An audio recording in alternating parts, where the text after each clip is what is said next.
देखिए देवर्षि, ये नटखट फिर भाग आया।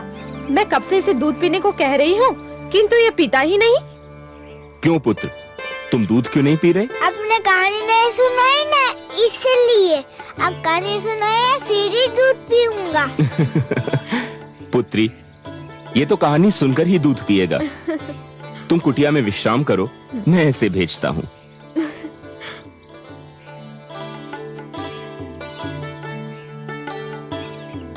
अभी कहानी सुनाइए ना। सुनाता हूँ।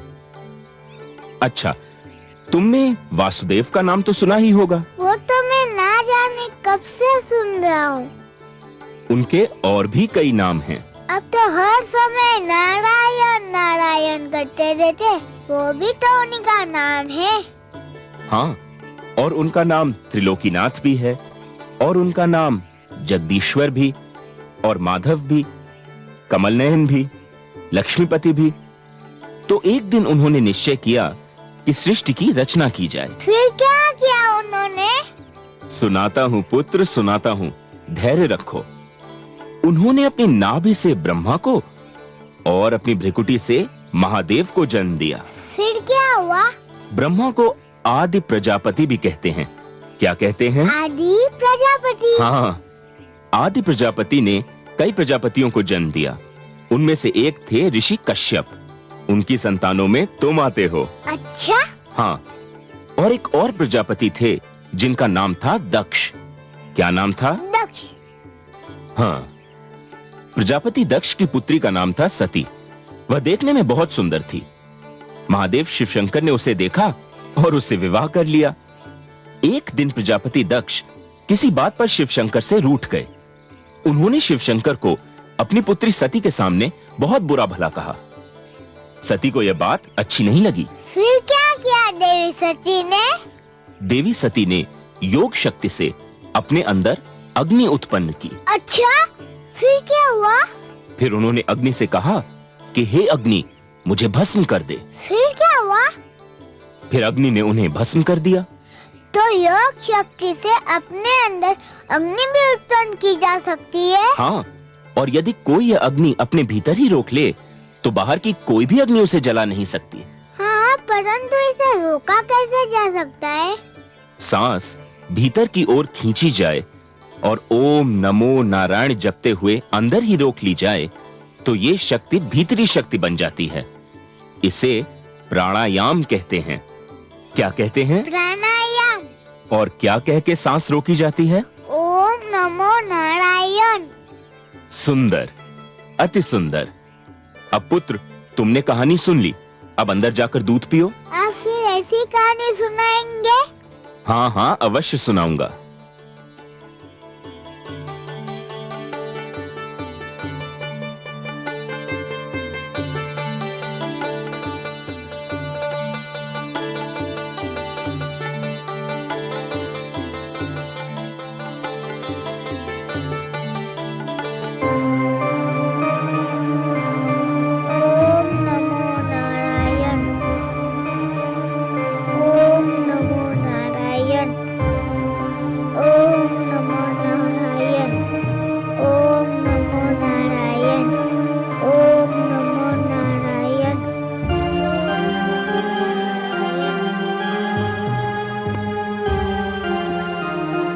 प्रहलाद, पुत्र प्रहलाद, प्रहलाद, प्रहलाद,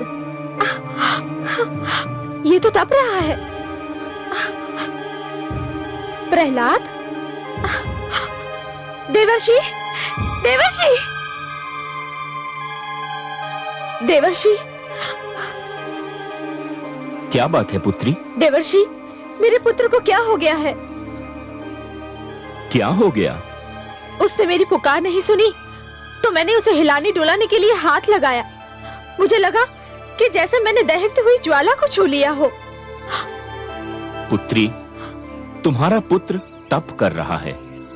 तुम्हें ऐसे समय पर उसे छूना नहीं चाहिए था। ये कैसा तप है देवर्षि? ये योग क्रिया का अंश है। ये उसे मैंने ही सिखाया है। मुझे हर्ष है कि तुम्हारा पुत्र योग क्रिया सीखने में सफल हुआ है। नारायण नारायण।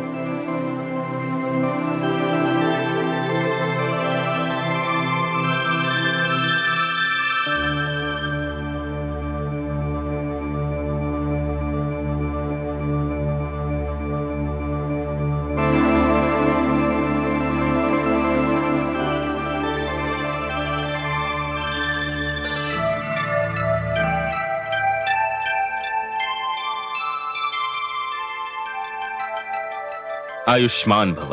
आओ पुत्र बैठो। देव ऋषि, आपसे एक बात पूछूं? हाँ हाँ अवश्य पूछो। अब मेरे पिताश्री के पास जाने का समय आ गया। आपके नारायण के तो 1000 नाम हैं। हाँ, और वे सभी नाम सुंदर और प्रिय हैं। परंतु आपने तो मुझे केवल 999 नाम बताए थे। एक नाम क्यों छुपा लिया? नारायण नारायण। उससे क्या अंतर पड़ता है पुत्र? उन्हें पुकारने के लिए तो एक ही नाम पर्याप्त है। तुम किसी भी एक नाम से उन्हें पुकारो, वो तुम्हारी पुकार सुन लेंगे। पर तुम ऐसा क्यों पूछ रहे हो? इसलिए कि उनके जिस नाम को आप मुझसे छुपाते रहे, वह नाम भी मैं जान चुका हूँ। क्या? कैसे जान गए तुम? क्या है वो नाम? वह नाम है विष्णु। ये नाम तुम्हें किसने बता दिया पुत्र? ये नाम मैंने तुम्हें नहीं बताया है। हाँ, यह नाम तो मेरे रोम रोम में बसा हुआ है।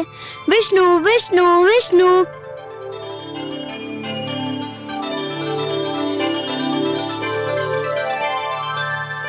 नारायण नारायण। विष्णु, संभल जाओ, अब भी समय है, संभल जाओ। मैं अकेला ही तुम्हारे लिए पर्याप्त था, किंतु अब मैं अकेला नहीं, मेरा पुत्र प्रहलाद आने वाला है। अब हम दोनों मिलकर तुम्हारा नाम इस संसार से मिटा देंगे। हम दोनों मिलकर तुमसे प्रतिशोध लेंगे।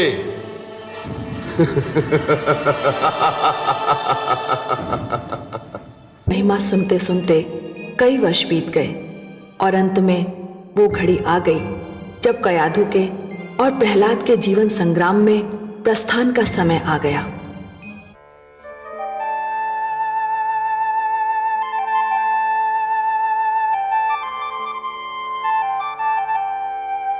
हे देवर्षि, आपने मुझे जो स्नेह दिया है, उसने तो मेरे मन से मेरे माता पिता का प्यार भी भुला दिया है। आपकी कुटिया में बीता हर पल मेरी स्मृतियों में सदैव सुरक्षित रहेगा।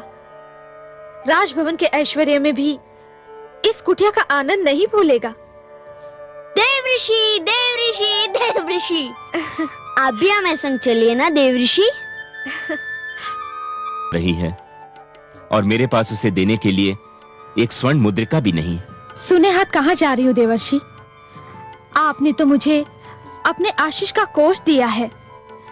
मेरा आंचल आपके स्नेह के पुष्पों से भरा हुआ है और मेरे पुत्र को तो आपने शिक्षा का वह धन दिया है जिसके आगे हर धन धूल समान है।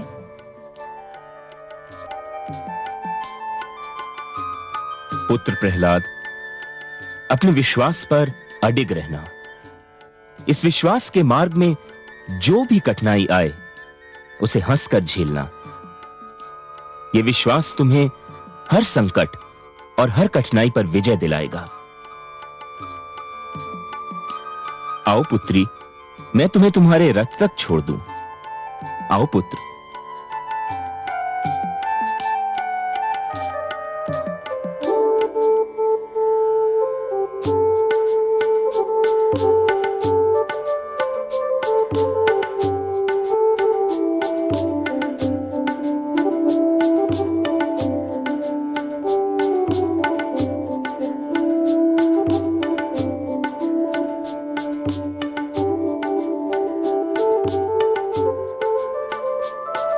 प्रणाम देवर्षि, प्रणाम महारानी, प्रणाम राजकुमार।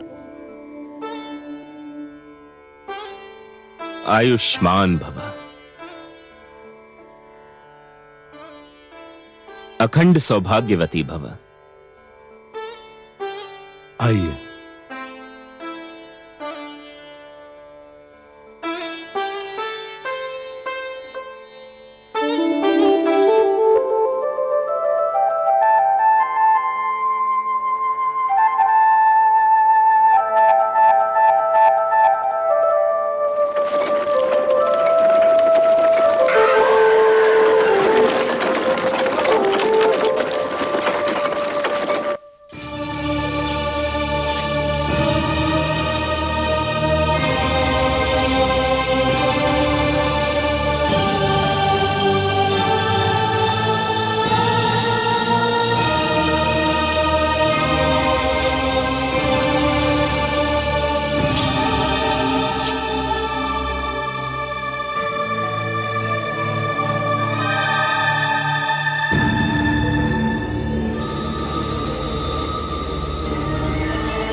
भगवान हिरण्यकशिपु की जय हो। महारानी कयाधु और राजकुमार प्रहलाद पधार रहे हैं। महारानी,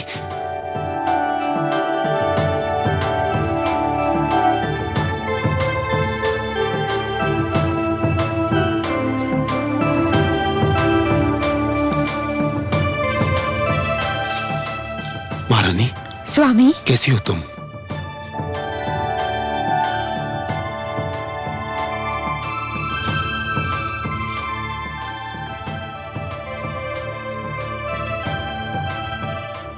मेरा पुत्र प्रहलाद कितना बड़ा हो गया मेरा राजकुमार। तू मुझे याद करता था ना? नित्य दिन पिताश्री, मैं नित्य दिन देवर्षि से आपके विषय में पूछता था। और देवर्षि तुम्हें क्या बताते थे? वह बताते थे कि आप बहुत महान और शक्तिशाली हैं।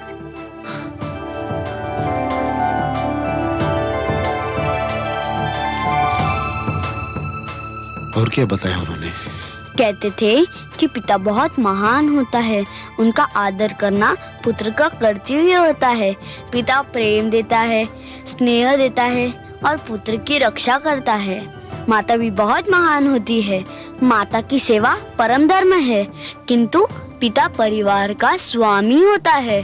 पिता परंपरा देता है, पिता आदर्श देता है और मार्ग बनाता है जिस पर पुत्र चल सके। सुंदर, अति सुंदर। देवर्षि ने तुम्हें बहुत सुंदर बातें बताई हैं। महारानी, आप दोनों बहुत दूर से आ रहे हैं, थक गए होंगे, थोड़ा विश्राम कर लीजिए। मैं सभागार जा रहा हूं, कार्य से निपट कर भेंट करता हूं।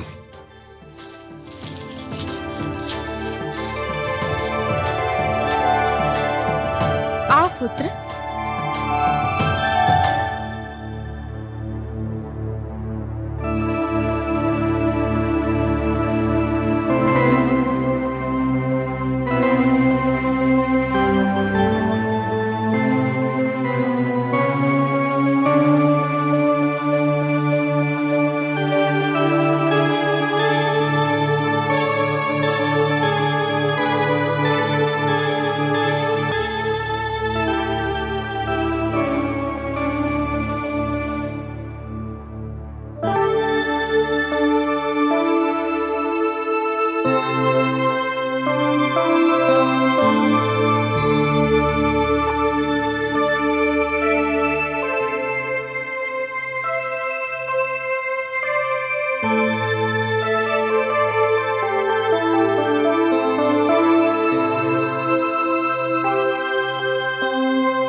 स्वामी, लगता है प्रहलाद ने जन्म लेकर आपका सारा ध्यान अपनी ओर आकर्षित कर लिया है। सत्य कहा आपने, परम सत्य। इतना सुंदर पुत्र देकर आपने अपने प्रति मेरा प्रेम और भी बढ़ा दिया है। हमारे वंश को उत्तराधिकारी देकर आपने बहुत बड़ा उपकार किया है महारानी। यह तो केवल देवर्षि की कृपा का फल है स्वामी। उन्होंने तो मेरे लिए वह किया है जो केवल एक पिता ही कर सकता है। मैं भी उनका आभारी हूं महारानी। मैं सोचता हूं कि देवर्षि ने इसे जो सुंदर शिक्षा दी है उसकी श्रृंखला न टूटे।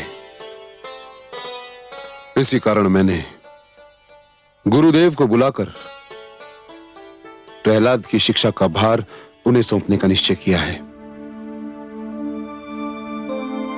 आप पिता हैं। आप प्रहलाद के बारे में जो भी सोचेंगे उसके लिए अच्छा ही सोचेंगे। अब आप विश्राम कीजिए स्वामी। नहीं महारानी, आज की रात्रि सोने के लिए नहीं, तुम्हें निहारने के लिए है। कितने दिन तुम मुझसे दूर रही, कितने दिन। महारानी, और पुत्र के रूप में तुमने जो उपहार मुझे दिया है उसको तो देखने से मेरा मन ही नहीं भरता।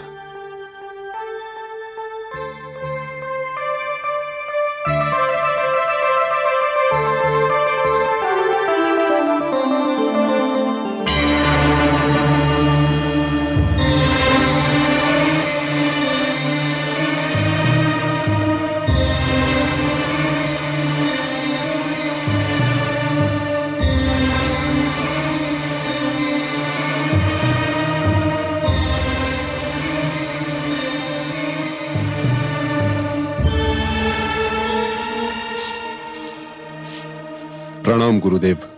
आयुष्मान भव। मैं आप ही की प्रतीक्षा कर रहा था।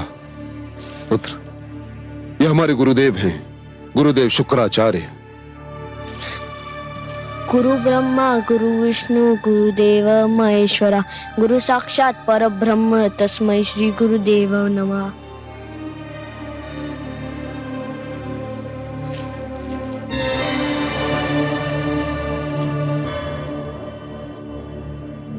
इतनी छोटी सी आयु में इतने महान रहस्य का ज्ञान, प्रमाण है इस सत्य का, ये बालक बहुत तेजस्वी होगा, उच्च शिक्षा प्राप्त करेगा।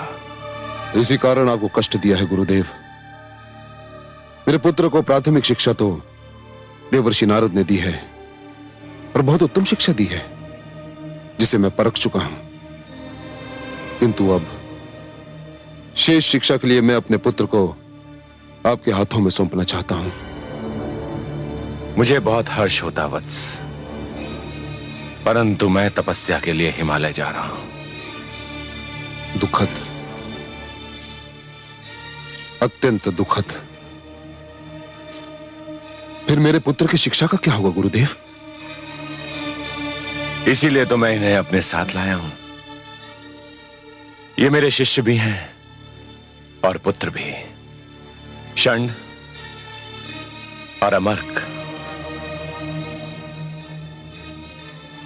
पुत्र, तुमने जिस मंत्र का उच्चारण किया वो देवताओं के गुरुकुल की परंपरा है। तुम्हें अब उस परंपरा में ढलना होगा जिसकी शिक्षा मेरे गुरुकुल में दी जाती है। ज्ञान और शिक्षा तो एक ही प्रकार की होती है गुरुदेव। क्या आपके गुरुकुल में कुछ और शिक्षा दी जाती है और देव गुरुकुल में कुछ और? हाँ वत्स, मैं असुरों और दैत्यों का गुरुदेव हूँ। देव गुरुकुल में देवताओं के गुरु हैं। गुरु तो गुरु होता है, चाहे वह किसी का भी हो, और हर गुरु महान होता है। गुरु तो सारे संसार का होता है और सबको कल्याण का मार्ग दिखाता है। तुम अभी छोटे हो पुत्र, इन बातों को नहीं समझ पाओगे, परंतु चिंता मत करो, षंड और अमर्क तुम्हें सब समझा देंगे। ये दोनों आचार्य हैं, तुम्हें वही शिक्षा देंगे जो मैं तुम्हें देता। पुत्र, प्रहलाद को गुरुकुल ले जाइए और इसे असुर संस्कृति, असुर नीति और असुर दंड विधान की शिक्षा दीजिए। जो आज्ञा गुरुदेव।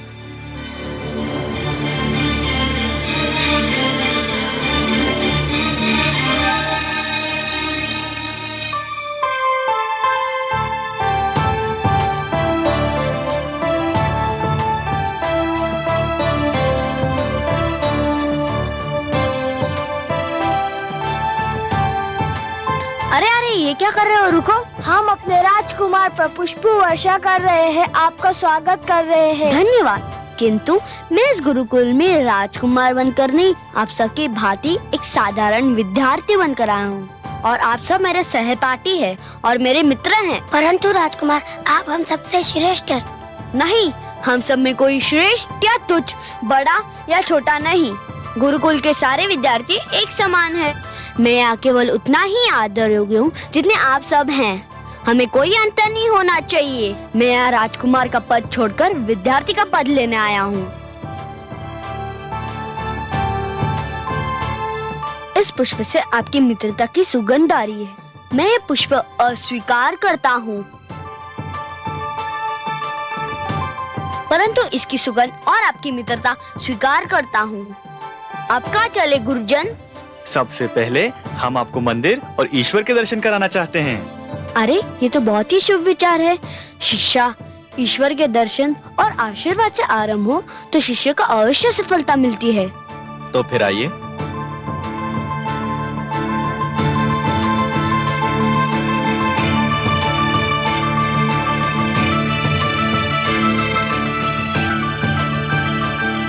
ये है हमारे गुरुकुल का मंदिर, आइए।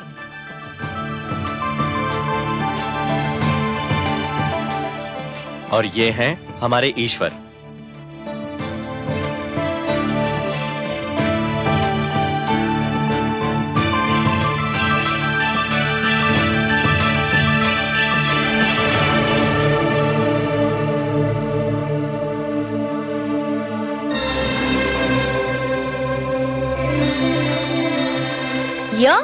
हाँ, यही तो है हमारे ईश्वर। किंतु ये तो मेरे पिताश्री की मूर्ति है। हाँ हाँ, यही तो हमारे ईश्वर हैं। आप कैसे गुरुजन हैं? मुझे बरमा रहे हैं? ये तो आसुर लोक के राजा है। तो क्या हुआ, इसी राजा को हम अपना ईश्वर समझते हैं। हे गुरु, राजा ईश्वर का प्रतिनिधि होता है, ईश्वर नहीं होता। यदि ये ईश्वर है तो हर राजा स्वयं को ईश्वर कहने लगेगा। नहीं, हर राजा ईश्वर नहीं होता, केवल असुर लोक का राजा ईश्वर होता है। प्रणाम कीजिए इन्हें। मैं पिताश्री को सादर प्रणाम कर सकता हूँ, यह तो मेरा धर्म है, परंतु मैं पिताश्री को ईश्वर मानकर प्रणाम नहीं कर सकता। ये क्या कह रहे हो शिष्य? मैं सत्य कह रहा हूँ। अच्छा, आप ही बताइए, इस समय पिताश्री कहाँ है? इस समय तो वे अपने राजभवन में होंगे। इसका अर्थ ये हुआ कि इस समय वे आसपास नहीं है। नहीं, इस समय तो वे केवल राजभवन में मिलेंगे। पर ईश्वर तो हर स्थान पर होता है, हर कण में होता है, हर मन में होता है। फिर मेरे पिताश्री ईश्वर कैसे हुए?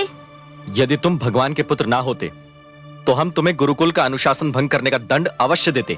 यदि मैं वह नहीं होता जो हूँ तो मुझे अनुशासन भंग करने का क्या दंड मिलता गुरुओं? ये बेत देख रहे हो? हाँ, ये बेत की छड़ी है। जो अनुशासन भंग करता है उसके हाथ पर 5 बार यह बेत इतनी शक्ति से मारा जाता है कि उसके हाथ पर नीली लकीरें बन जाती हैं। अच्छा, ये है दंड अनुशासन भंग करने का? हाँ।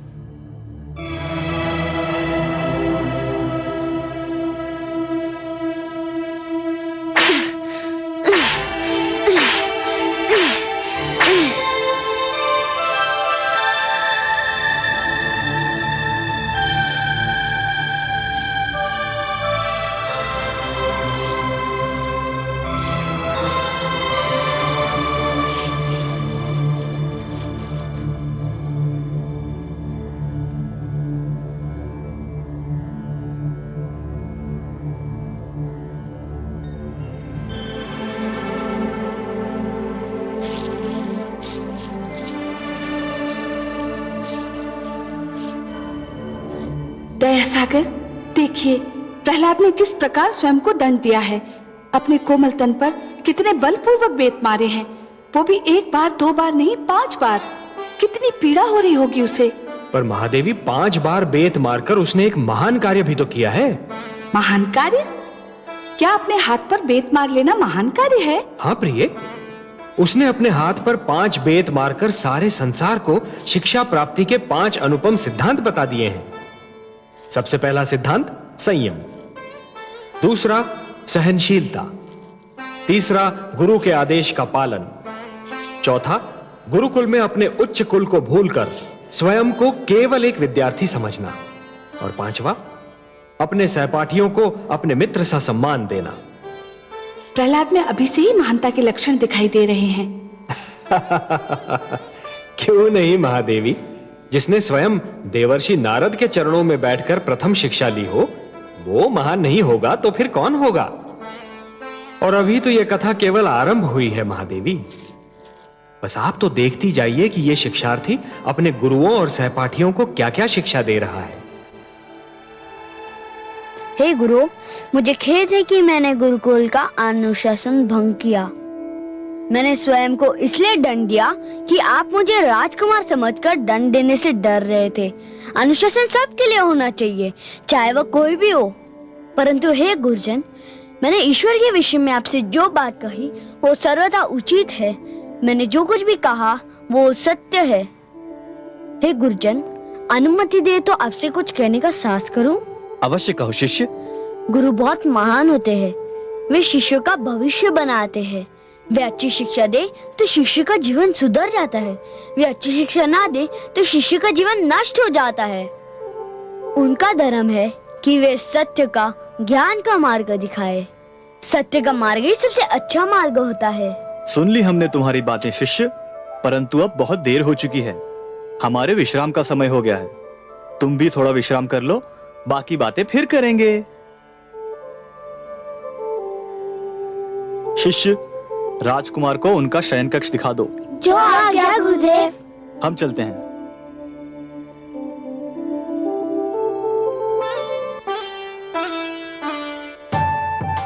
आपकी वाणी कितनी मधुर है राजकुमार। आप जब बोलते हैं तो लगता है आपके मुख से फूल झड़ रहे हो।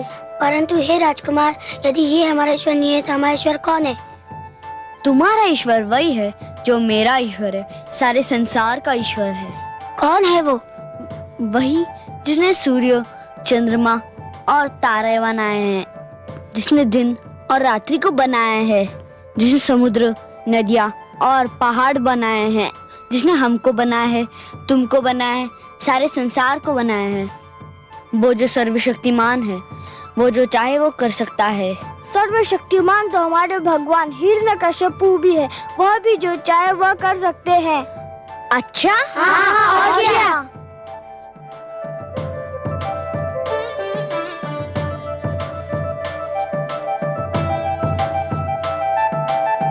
मैं वृक्ष से डाली तोड़ लाया हूँ।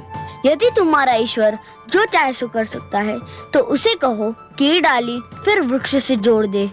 यह कौन सी बड़ी बात है? भगवान हिरण्यकश्यपु इसे अभी जोड़ देंगे। हे भगवान सर्वशक्तिमान, इस डाली को फिर से वृक्ष में जोड़ दीजिए।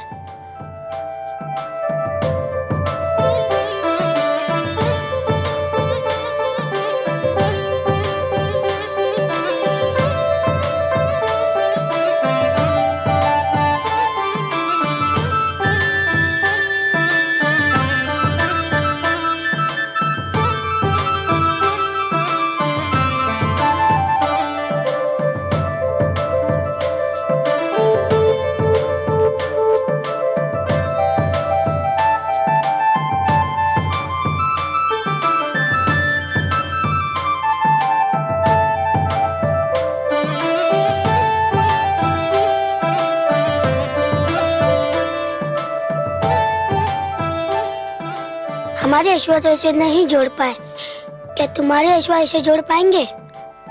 अवश्य जोड़ सकते हैं। तो फिर दिखा दीजिए इसे जोड़कर।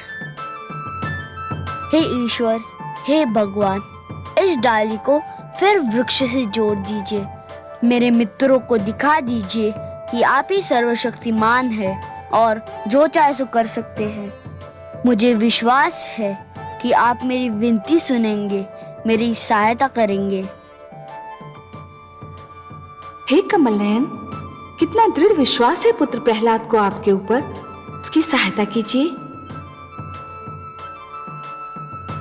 घबराइए नहीं महादेवी, हम उसके विश्वास को ठेस नहीं पहुंचने देंगे, उसका सिर नीचा नहीं होने देंगे।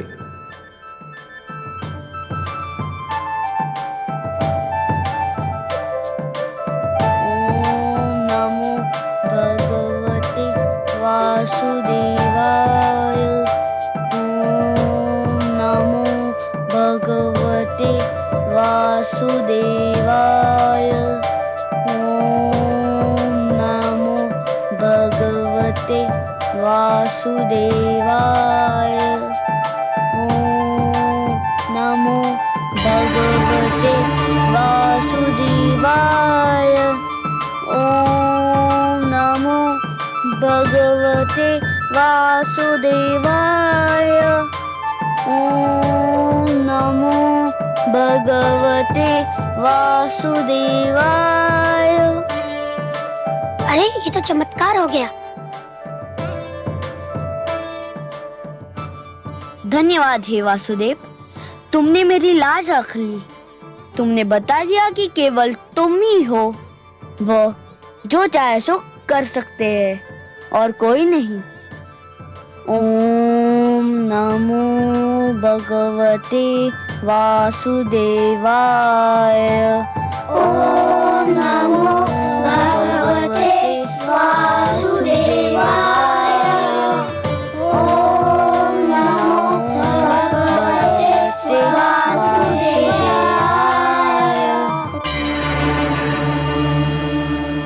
आपके चमत्कार को प्रणाम कमल नयन।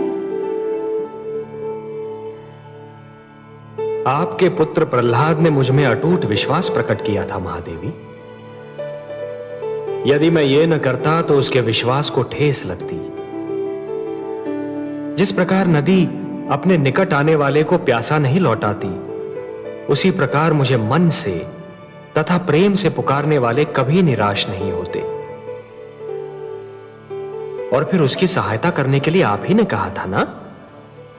मैं ना तो आपकी बात को टाल सकता था और ना ही उसकी पुकार को अनसुना कर सकता था।